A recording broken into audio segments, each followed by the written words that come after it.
What type of credit card offers should you apply for?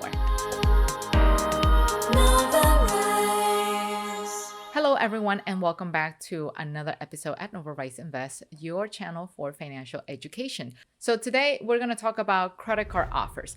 What should you be looking in those credit card offers so you can improve your odds of getting approved? Towards the end of this episode, you're going to be knowledgeable enough to identify those offers that are going to serve you good and will most likely get you approved for a brand new credit card so that you can continue building your credit history. So without further ado, let's go on to our tablet. Before we start, let me remind you to subscribe to this channel and hit the notifications button. All right, so we're in the tablet now. So there's two ways and how you can receive credit card applications. One way, it's in the mail. That's when you get all those annoying spam, envelopes that you see all the time. And the other one, it's online. So the ones online, you have to look for them, okay? You have to always be looking for them. But the ones in the mail, they always show up at your doorstep, right? So now, let's get started with the ones that you get in the mail, and then we're going to move on to the ones online. So the ones that show up in the mail, they're going to come in three forms. So we're going to do mail right here at the top, and they're going to come to you as follow.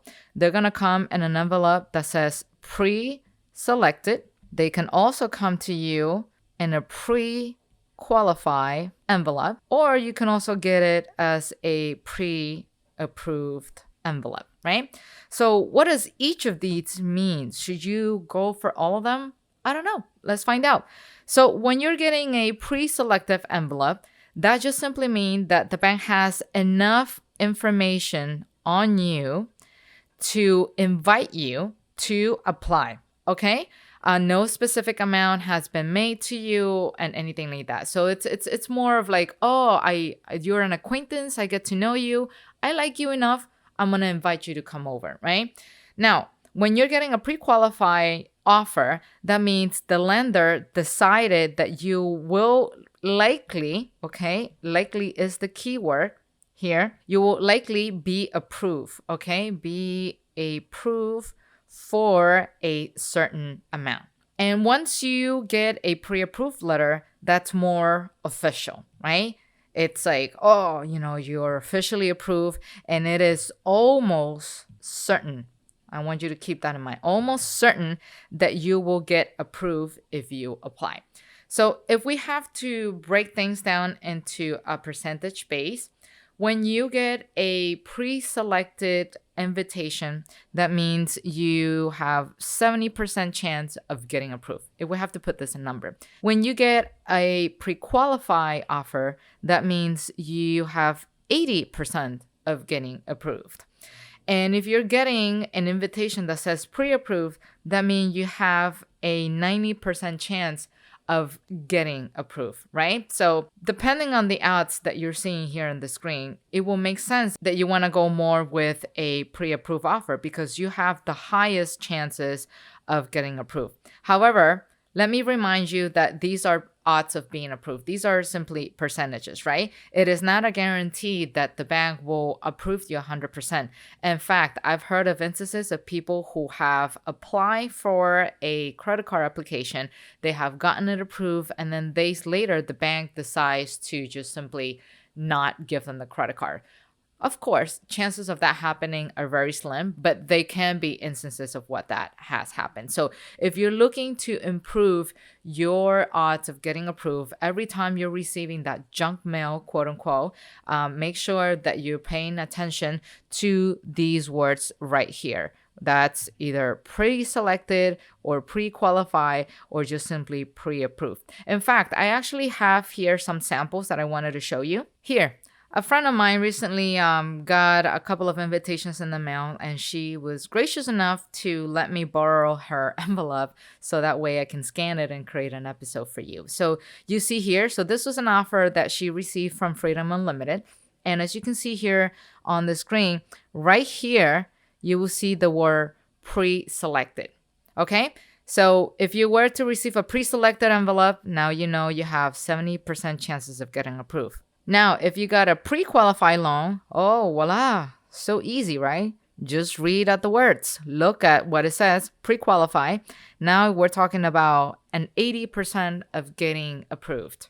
And of course, this is a no-brainer at this point. A pre-approved offer, this is what it looks like. And with a pre-approved offer, you have 90% of getting approved.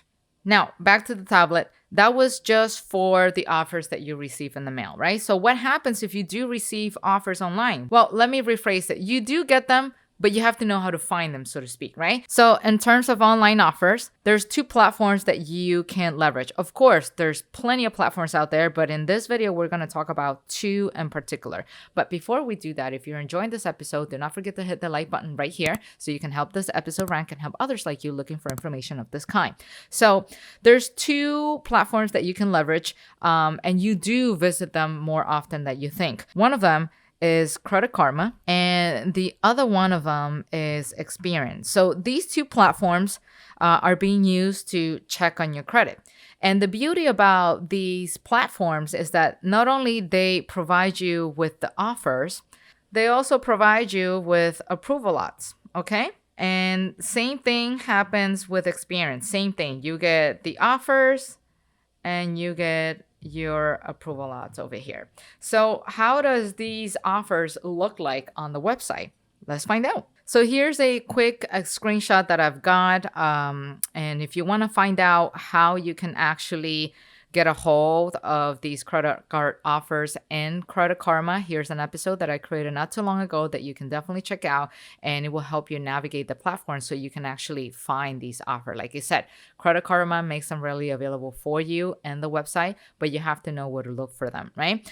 Now, back to the class. So let's assume we're on a Credit Karma platform, and these are the top picks for you. So Credit Karma has an algorithm that, depending on your credit behavior, your credit score, the length of your credit, yada, yada, they sort of like compute the likelihood of you getting approved for a car and which one is actually the best pick for you. Just like you will see here at the very top on the left side, top picks, right? So in this case, Credit Karma is selecting these credit cards based on Chepito Gonzalez's credit profile, right? So Chepito, it's our fictional character who we have been using for a lot of case studies. And so he has a great credit, and look at all the suggestions that are being shown in here by Credit Karma. So Credit Karma thinks that Chepito is qualified to get a hold of a Discover car, and they think that Wells Fargo is also a good fit, as well as a Diamond Preferred City car. And then over here, it shows the approval lots. So on Discover It, he has excellent chances of being approved. With the Wells Fargo car here on the right, he has very good chances of getting approved. And then on this side with the Diamonds Preferred, he also has very good chances of getting approved.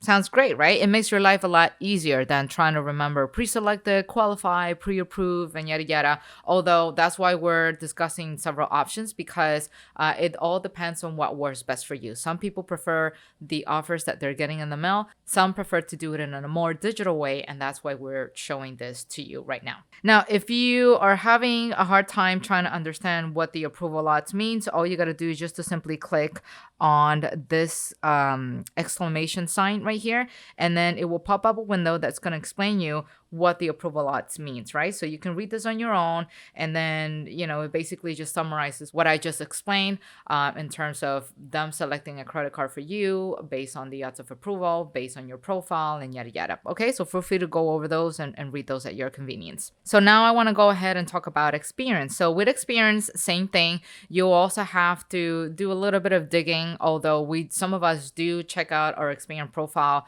more often than not to stay on top of our credit. And Experian also does credit card recommendations for you. And as you can see here at the very top, you can actually get them suggested to you according to whatever is the best match based on your credit profile. You can get suggestions based on what you're looking for. Could be for cashback, could be for points, for balance transfer, 0% intro APR, travel, you name it, right? And then once we're here, you're gonna get a hold of how they actually match things out for you. So in here, you can see that Discover It, it's also matched for Chepito's profile. But then I want you to pay attention to this section right here that gives you a percentage of credit matches. So of course, Here, they're just simply providing you with a recommendation, but my personal preference is that every time you see a credit match, you should go for those credit card matches. Anything that's 70% or above increases your likelihood of getting approved for a credit card. So for example, right here, with the Cito Double Cash Card, as you can see here on the credit match section, you will see that Chapito has an 84% chances of getting approved. And when you click on credit match, a pop-up window is gonna open up saying why they think it's actually a great fit for you. And here, right here at the bottom, the approval lot is showing that those are the best chances. He's getting the best chance of getting approved with this credit card. Now let's take a look at one with a lower percentage. So this one right here with Capital One Venture, he's getting a 77% credit match, which puts him on the better category. So you see, when you look for offers online, they're actually presenting you with numerical values of your chances of getting approved. So depending on your preference, whether you're more of a regular mail person or an online person, here is actually how you can improve your chances of getting approved. So which tool is better? Do you want to go with the online version of it? Do you want to go with a paper mail? It doesn't matter. It's whatever option works best for you. Now, if you're ready to take action and you want to start looking at offers online, here is an episode that I created not too long ago that you can definitely check out so you can start navigating through Credit Karma and check out what credit card offers do you have available for you and ready to apply. So check it out and I'll see you soon in the next episode. Take care. Bye-bye.